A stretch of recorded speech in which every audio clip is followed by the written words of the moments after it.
Hi, everyone. Welcome to our interview with Dr. Ray Dorsey. He is a neurologist at the University of Rochester. Ray, thanks so much for coming today. Thanks, Ray. Thank you very much for having me, and thanks for all your efforts on behalf of the Parkinson's community now for over a decade. Well, you too. Absolutely. We were reminiscing before the interview started about how long we've all known each other. It's a long history. It's been a while. I've lost some hair over the years. and our colors have changed. Well, my color's still the same, but I've lost. Yeah, I've lost some of mine too. The good thing is we're still here in the Parkinson's community. That's the good part, and still doing good work. Well, that actually was one of the questions we had for you was, how did you get interested in Parkinson's, working in the Parkinson's disease field?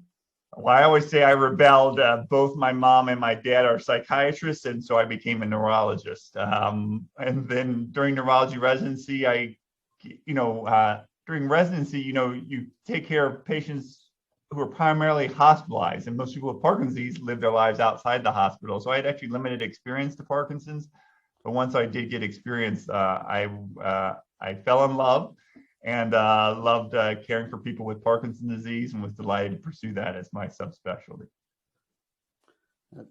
That's great. Well, and did you have any personal connection to Parkinson's? Anybody in your family or friends that had? No one that I knew had Parkinson's disease until after I'd already started my training. Then the father of my best friend from grade school had Parkinson's disease, and we'll get to the book that we wrote. And since then, 2 uncles have been diagnosed with Parkinson's disease. So when we say it's the world's fastest growing brain disease, we have actually personal experience with that. The book is Ending Parkinson's Disease, and we have a copy here. And my first question is, can we truly end Parkinson's disease? Well, we certainly can if we don't try. And so we wrote the book because we think there's a large amount of evidence, or there is a large amount of evidence that Parkinson's disease is indeed preventable. And so in the book, we highlight a PACT, P-A-C-T, to end Parkinson's disease. One is to prevent it by banning certain chemicals that are linked to Parkinson's disease, especially certain pesticides like paraquat and chlorpyrifos, and a chemical called trichloroethylene, which many people have worked with. Degreasing, dry cleaning, industrial uses.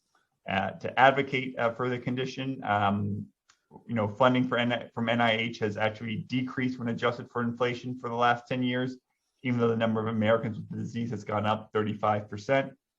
C is to care for everyone affected. So 40% of Medicare beneficiaries with Parkinson's in the US don't see a neurologist within 4 years of diagnosis, and they're more likely to fracture their hip, be placed in a skilled nursing facility, and to die. And then finally, so we need telemedicine and other tools to connect to people and bring care to patients on their terms, instead of patients receiving their care on the terms of doctors. And finally, we need to treat the disease with more effective therapies. Michael Oken, one of the co-authors, says we need an Operation Warp Speed for Parkinson's disease, and we need that. We've demonstrated that what good can come from that when doing that for COVID-19, and the economic value of doing that can be measured in trillions of dollars. We can do the same thing for Parkinson's disease and realize the benefit in billions of dollars and millions of lives. That leads me into my next question. Is Parkinson's really one illness? Is it? No. So Parkinson's, Bill Weiner, the late Bill Weiner, is a great Parkinson's specialist, and he wrote a article in which he said Parkinson's is not one disease, but it's actually diseases. And so just like cancer, we all, I think, generally have a good sense that cancer is not just one disease. Even breast cancer is not just one disease. It's many different diseases. And so we know at one extreme that there are rare, purely genetic subtypes of Parkinson's disease, like due to Parkin mutation. So if someone developed Parkinson's at age 25, that's likely a genetic reason. At the other extreme, we think there are cases we know from MPTP from 1987, Bill Langston, people who developed acute Parkinson's or Parkinsonism because they ingested a chemical that was a contaminant of the production of street heroin. So those are the 2 extremes. Most people are in the middle, but we know that the environmental factors predominate and play a role in how Parkinson's unfolds in the body. Well, and I applaud you in your book for Karl being in the park. Karl just passed his 30-year mark with young onset Parkinson's 2 days ago. And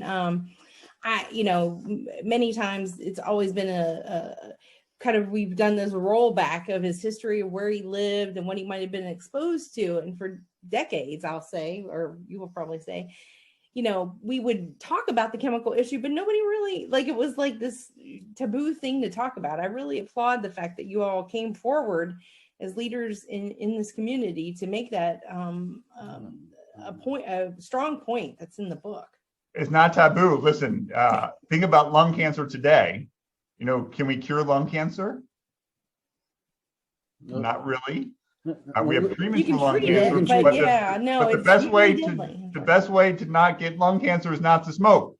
If you don't smoke, you're very unlikely to develop lung cancer. And as we highlight in the book, lung cancer in the United States, quite frankly, almost did not exist.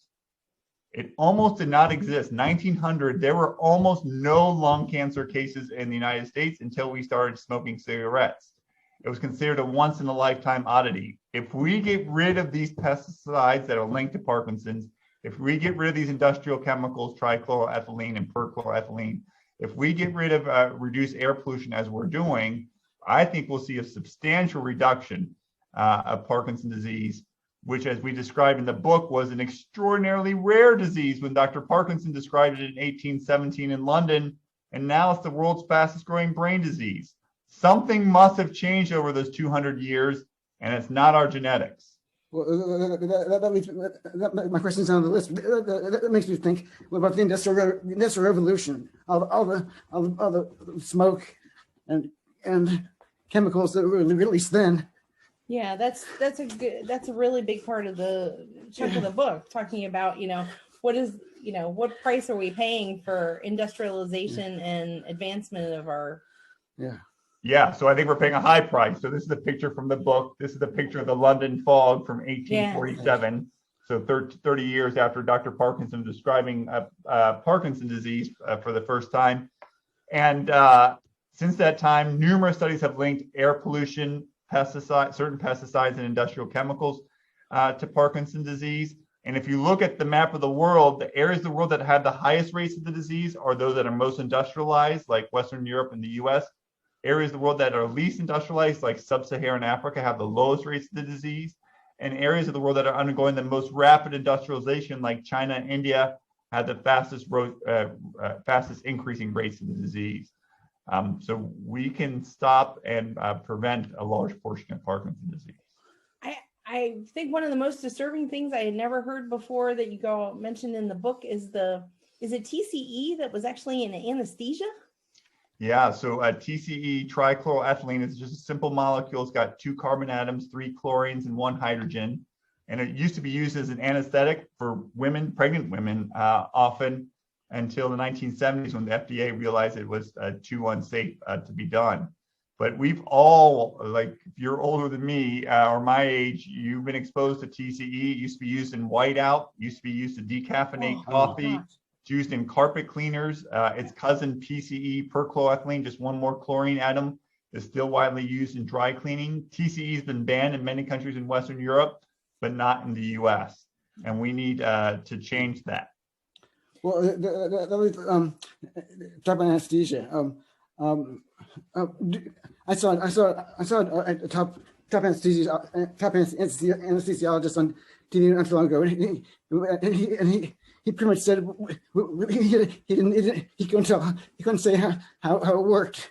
Well, how it impacted the brain, So TCE is inhaled. It's a small molecule. It readily crosses the blood-brain barrier, and then it can have its depressive effects. And long term, I guess. Do we really understand the long term effects of anesthesia? Well, for anesthesia, it's unlike, one, we don't know. For the people, great study by Dr. Carly Tanner and Samuel Goldman at UC San Francisco looked at twins, and they looked at twins who were exposed to TCE through their work, like degreasers, mechanics, and people who were unexposed. And those twins who were exposed to TCE had not a 5% increased risk of Parkinson's, not a 15, not a 50%, but a 500% increased risk of developing Parkinson's disease compared to those who are unexposed. Wow. And we think it's chronic exposure, like usually over periods of year, not one-time inhalation, we think. And then at the time from the disease, from the exposure to developing the disease can be 10 to 40 years. So just like smoking, you don't smoke cigarettes and the next day develop lung cancer. You smoke cigarettes for a period of years, if not decades, and then years or decades later, you develop lung cancer.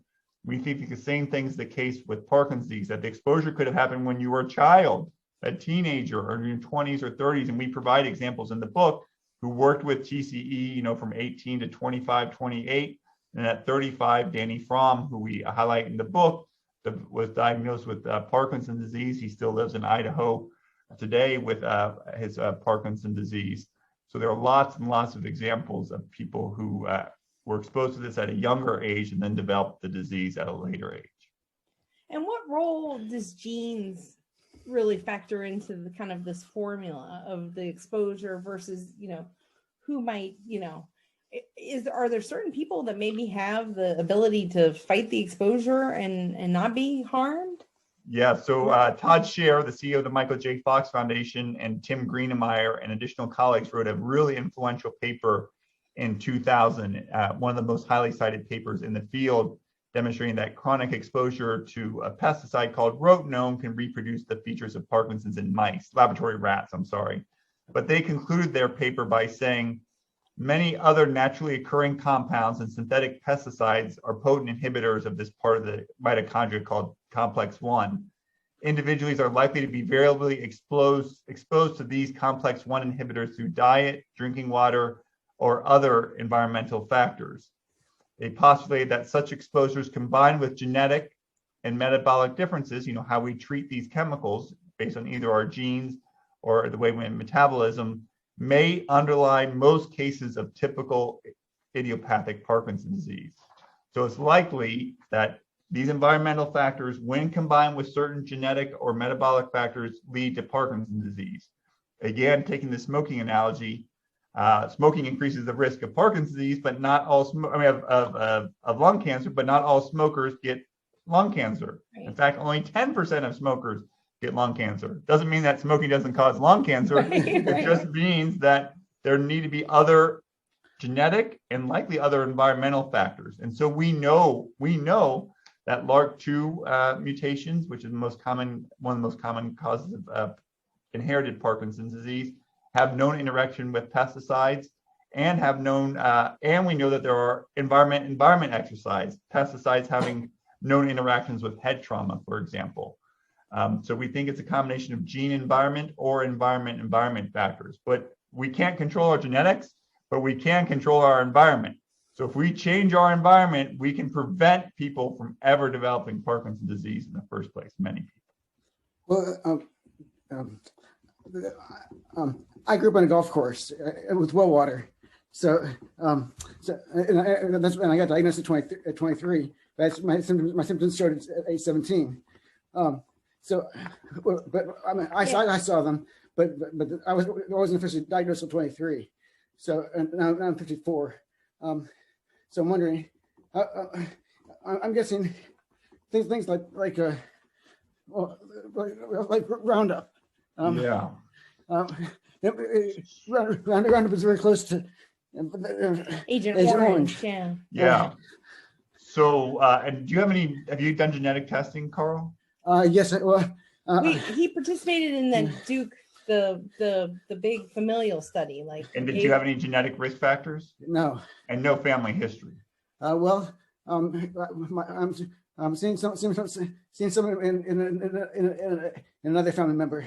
Yes. Yeah, but age was, So we talk about in the book that there's a study showed that a cluster of people with Parkinson's disease who lived around a golf course developed Parkinson's, and that people who lived downwind of the golf course were more likely to develop the disease than people who lived upwind of the disease.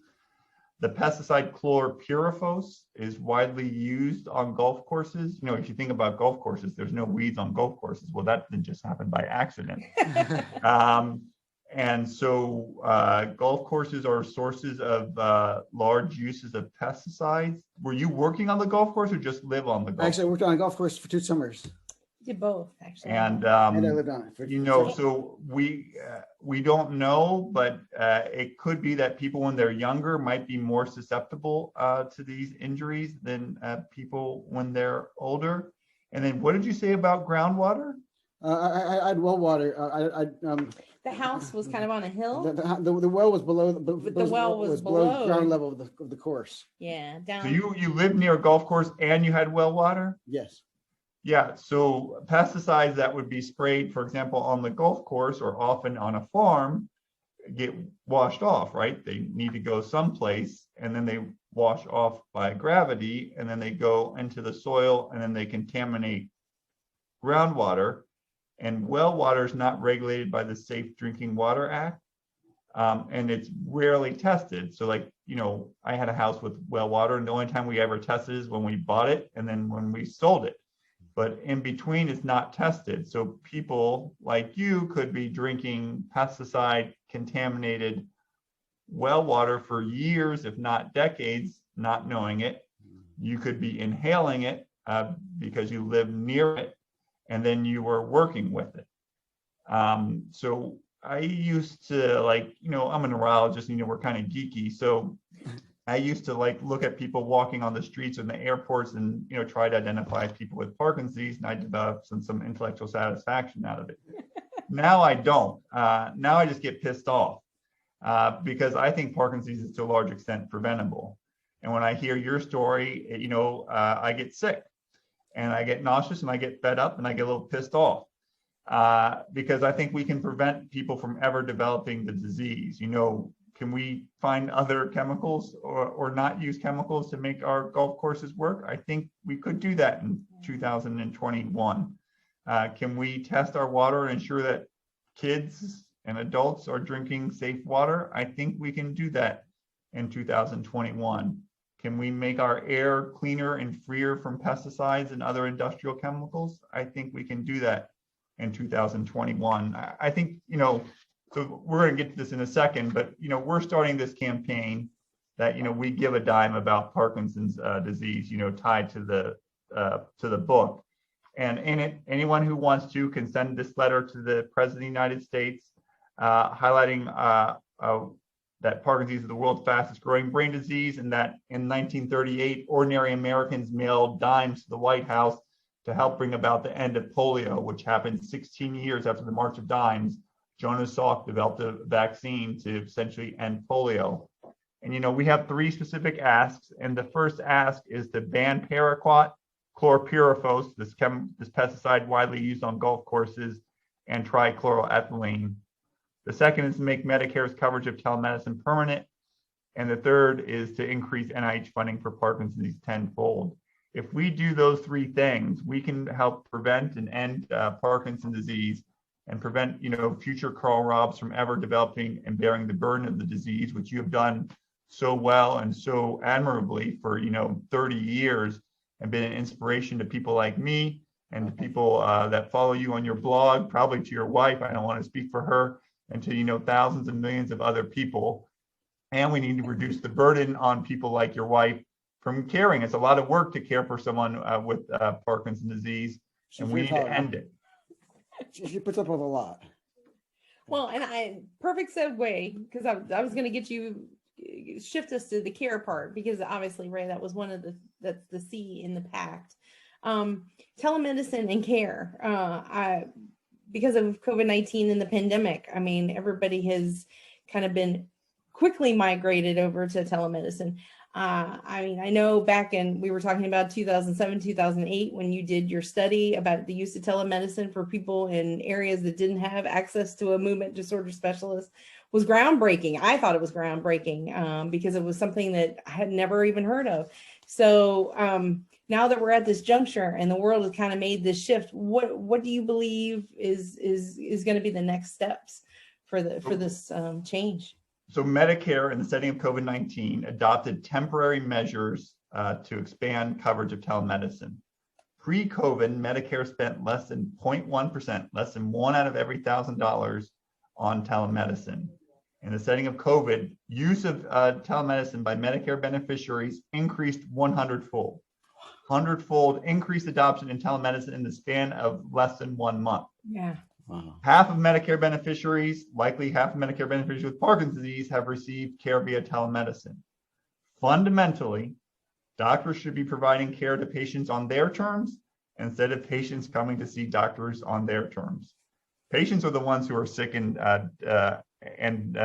bearing the burden of a disease, not generally the doctors. You know, most of us are fortunately healthy. We should be seeing you on your terms, not you on our terms. And so we should bring care to you. More fundamentally, the purpose of Medicare, when it was created in 1965, was to guarantee access to older Americans to health care at a time when half of older Americans didn't have that care. And I told you at the outset, 40% of Medicare beneficiaries in the US don't receive care from a neurologist within 4 years of diagnosis. We spend more on healthcare than any other country. We spend 40% more on healthcare than any other country, even after you adjust for population. People have been paying into the program for 50 years. It's their money. They've been paying taxes for 50 years. They should determine how those dollars are best spent. And I think most people would agree that having the option, not the requirement, the option to receive care in your home without having to burden your caregiver to drive, without having to drive when you have impaired driving ability, without having to be mobile when you know mobility might be impaired, is a great option that for people to have. And for some people, if they want to see a Parkinson's specialist or a neurologist of any kind, is the only option for them. Well, and the stress of trying to get your loved one to the doctor at a specific time and get him into the building and then Find a parking space. Yeah, that there's so many people. And then we are familiar with people who live in rural areas. We're outside the metropolitan DC area, but we have friends that live way out in the Shenandoah Valley that drive an hour and a half, 2 hours just to see the specialist because they know they get better care and better attention to their Parkinson's than they do out in the rural community with the general neurologist. We did a simple study. We asked people to time themselves from the time they left their home to the time they returned to their home for a 30-minute visit with a specialist, either at University of Rochester or Johns Hopkins. Patients were spending over 4 hours of time, 255 minutes per visit for one condition for 30 minutes. Wow. Each telemedicine visit saved patients on average 3 hours of time and 100 miles of travel. We should make care as accessible as possible for the 1.2 million Americans with Parkinson's disease. And you can only imagine the stress that it relieves. We know the stress it relieves. It's smart. And I think you pointed out many years ago in that first presentation that you actually not enjoyed, I'd say, but you liked the fact that you saw the person in their home environs versus, a different place. It gave you an option. It gave you an idea of who they were and what they were living in. The gold standard of patient-centered care is not a clinic appointment. It's a house call. House call, yeah. So if the doctor is going to come to you, fantastic, beautiful, even better than telemedicine. But if they can't come to you in person, then they certainly should be able to come see you virtually. And we have the means and the technology to do so. We're doing it right now. People paid into the program for the last 50 years. They should determine how their dollars are spent. The message should be clear to your representatives, to your senator and the president, that Medicare beneficiaries want to be able to receive care via telemedicine, period. Ray for president. Okay. You got my vote. He's got my vote too. There you go. Two votes there, Ray.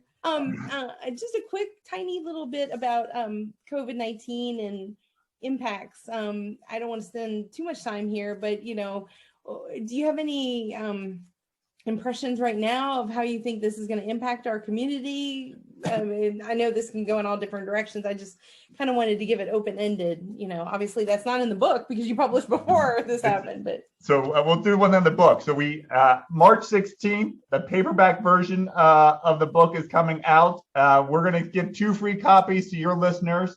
They just need to email us at info@endingpd.org. We'll send them a free paperback version of the book.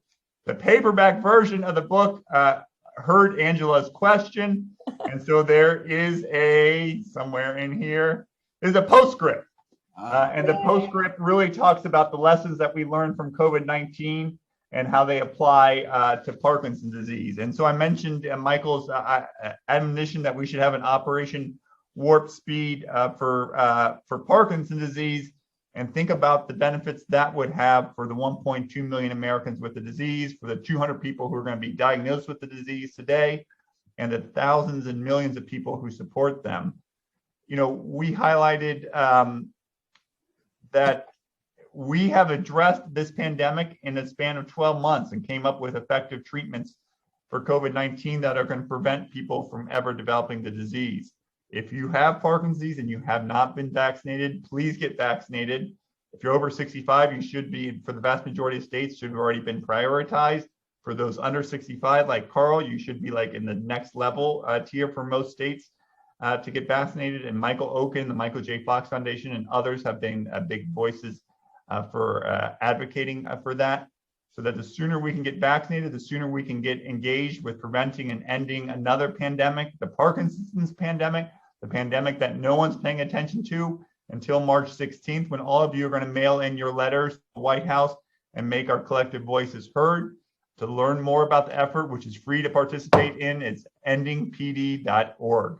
Well, and I guess you would say, Ray, not just the person with Parkinson's should be sending the letter, all the family members, all the neighbors, all the friends who know anyone that has been affected by the disease. Listen, March of Dimes was not done by just people with polio. That wouldn't get the job done. March of Dimes was created because ordinary Americans from all walks of life, from all age groups, from all sexes, from all races, mailed in letters to the White House with a dime. Now, we don't have a physical dime anymore because you're not allowed to mail in a physical dime.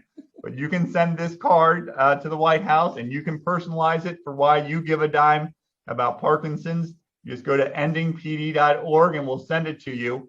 And on March 16th, all of us will put this card in this envelope addressed to the White House. We already have it. We even have a stamp. Now we're running out of stamps. We even got a stamp. All you got to do is put your return address and tell the president that we give a dime about Parkinson's, as we say on the envelope, and send him your personal message. And, a March of Dimes was led by, Franklin Delano Roosevelt. Maybe we have a president now who will help us lead to a march to end Parkinson's disease. Now, Ray, we're talking about, speaking of pandemics, I believe you've called Parkinson's disease a pandemic. Yeah. So Michael Oken came up with that term in, I think, 2013, so way before COVID-19. And then Boss and I, Dr. Boss Bloom, another co-author on the book, Ending Parkinson's, wrote a paper called The Parkinson's Pandemic in JAMA Neurology, in which we drew analogies between what was happening in Parkinson's disease and a pandemic. And in the book, chapter 2, we go through the different criteria for a pandemic, and we show how Parkinson's disease satisfies the vast majority of those characteristics. And here's the table of each of the characteristics and how Parkinson's disease matches it. One of the things is, geographic expansion. So Parkinson's disease is found in virtually every part of the world. It's migrated from industrialized areas to less industrialized areas. It's rapidly growing. It's the fastest growing brain disease. No one's immune, at least to our knowledge, about the disease. It's pretty novel because before Dr. Parkinson described it just 200 years ago, which is a blink of the eye in health records, it was an extraordinarily rare disease by all likelihoods. It's not infectious or contagious like COVID-19, but we think that the disease actually spreads from nerve cell to nerve cell within the body. And while the vectors are not a virus, likely, rare cases, there are, certain industrial chemicals, certain pesticides and air pollution, things over which we have control and things over which we are spreading throughout. And, it's a severe disease. Boss Bloom likes to point out that studies have been done and that Parkinson's disease ranks among the most devastating of all disorders. And as you said, you've had it for 30 years, so you've probably had that for more than half your life. The average person with Parkinson's disease lives with the disease for 15 or 20 years of their life. That's equivalent to like every Monday and Tuesday of every week from the time you're born to the time you die is Parkinson's Day. And I don't think people want that. We need fewer Parkinson's days, and we need fewer people with the disease. So that brings up another good question. Now, obviously, we know everybody is going to send in their card to the White House, but what are, if you could give us 2 or 3 things that you think people really should act on from the book? That was a question that kind of came up in a book group that was reading the book. So can you give us just a couple of things? There was so much to do, they kind of felt overwhelmed about what to do. So I think there's some things that societies can do and some things individuals can do. But what motivated me to write the book was a great book on how to survive a plague by David France, who is an HIV activist. And in the 1980s, we were confronted with an unknown, uniformly, rapidly fatal disease that affected people first in New York City and then in San Francisco. The analogies are really uncanny to COVID-19. And the HIV activists adopted a motto of silence equals death. Silence equals death. And for Parkinson's disease, we've been too quiet. And that silence has led not to death, but to suffering. And I think needless suffering, and I think preventable suffering. So I think the biggest thing we want to come out of this is that the Parkinson's community finds its voice and makes its voice heard. We've seen signs of that. The PD Avengers, led by Larry Gifford, the host of another great podcast, How to Live with Parkinson's Disease. I know I got that wrong. I'm sorry, Larry. We'll put it in the comments. The PD Avengers, I think it's pdavengers.com, and you can sign up to be a Parkinson's disease Avenger. And so if this community finds its voice, we can change the course of Parkinson's disease, just like ordinary Americans changed the course of polio with the March of Dimes in 1938. Ordinary Americans changed the course of HIV in 1981. Ordinary Americans changed the course of drunk driving through MAD. Ordinary Americans are working to change the course of breast cancer and Alzheimer's disease today. And the time from making that commitment to making our voices heard to change is about 15 or 16 years. And I'll give you 2 examples. 1938, the March of Dimes began. 1954, Jonas Salk releases his vaccine that essentially prevents the vast majority of Americans, the vast majority of people around the world from ever developing the disease. 1981, HIV is not even reported. A tumor associated with HIV is reported in the New York Times. Activists soon gained their voice.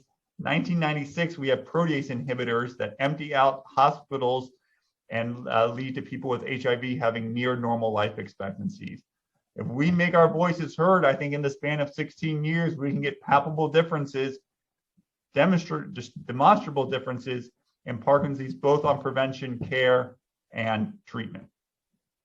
But we need to get our voices heard. Decreases in NIH funding adjusted for inflation, 40% of people with Parkinson's disease not receiving appropriate care, no therapeutic breakthroughs in this century is not going to get it done.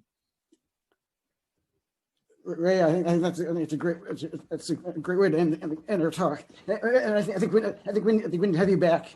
I think we could talk for days though, and it's so fascinating to hear this. And I can believe, as a child or as someone who grew up during the 80s watching the HIV pandemic go through, I mean, they did mobilize, and lo and behold, we still have, the same head of infectious disease who happens to be, Dr. Fauci, and we know it can be done. We've seen these results, and I think you're exactly right. We have to do something. We can't just sit by and wait for it to. We need a moonshot. Yeah. So where's our national quilt? Where are 1.2 million Americans barricading themselves in the EPA? Why haven't we made our voices heard? So 2 takeaways. 1, 2 of your listeners are getting a free signed copy of this book. All they're going to do is just email us at info@endingpd.org. If you haven't bought the book, please do so. You could do so on our website, endingpd.org, or just on Amazon.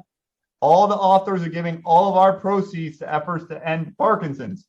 Among those proceeds are going to send you a card about GiveaDime about Parkinson's disease. You just go to endingpd.org, you click the button, and you give us your mailing address. We will send you this card for you to mail to the White House on March 16th, same day as we're hosting a virtual symposium free to everyone. And you will have 3 specific requests, and you'll write down why you give a dime about Parkinson's disease. And on March 16th, you'll put it in this envelope that we're giving to you, and you're going to mail it to the White House. And we're going to flood the White House with thousands of these cards. We're working on getting a version that you can just print out on your computer at endingpd.org. Any questions, let us know. Karl and Angela, thank you very much for giving a voice to the Parkinson's community, and thanks for being such a great champions for the community. Well, you are too. You and your fellow authors are exactly the same thing. I would tell all of them the same.